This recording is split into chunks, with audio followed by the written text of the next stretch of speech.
Hello, home builders. Day 78 is having a passion for people. Our text comes from 1 Corinthians chapter 9, verses 20 through 22. This is the section where Paul is talking about how he becomes different things for different people when he's witnessing to them, praying for all types of people to get saved.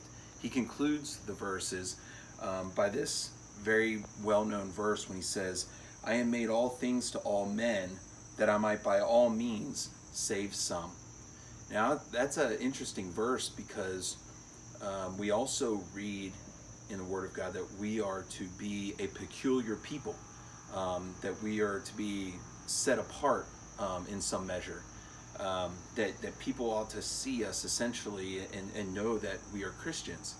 But here, Paul is saying that I'm becoming all things to all people. He says specifically that for the weak, he is as if he is weak. To the Jew, he becomes a Jew. To one that are under the law, like he's under the law.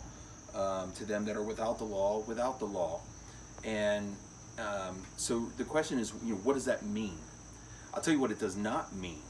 What it does not mean is that we would join into sinful activities with non-believers just to be around them, to be like them in the name of giving them the gospel. That's not what it means.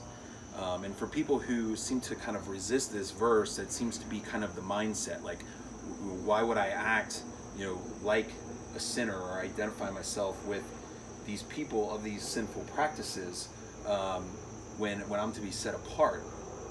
And that was, if you think about it, that was kind of the attitude of the Pharisees and scribes and those types when Jesus sat down to have dinner with the sinners and the publicans.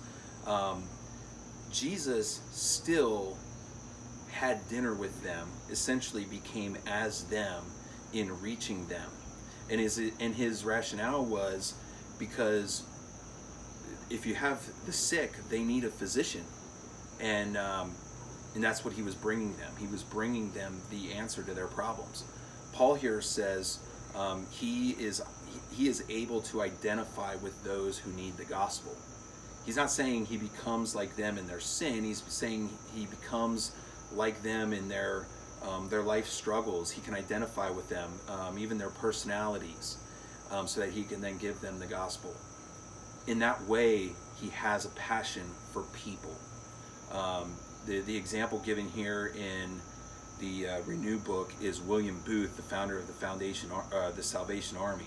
And there was such a movement that was happening that he was invited to visit with Queen Victoria. And Queen Victoria asked him about the secret to his success, and he said, Your Majesty, some men have a passion for money, some people have a passion for things, I have a passion for people. He was going to meet the people where they are, and that's what this verse is all about. One in a small way, one example I can think of of someone who does this pretty well is Brother Keith.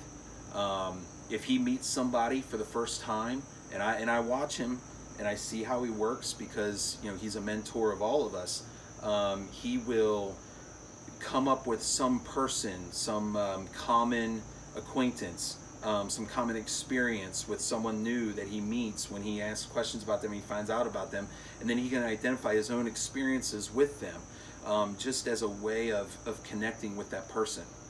I'm not saying that person, in that moment gets saved, but he's established a connection with that person. Maybe he'll run into them down the road. Maybe that person will run into someone else from his congregation down the road, and it's an inroad between a Christian person and a lost person, or potentially lost person, that may be a seed that is able to be watered and eventually become a conversion. So these are the kinds of things that we do when we have a passion for people, and I hope that we can consider that when we think about all of the different people that we come across on a daily basis. Who is this person? What's their story? What do they like? What do they not like? What are their personality traits?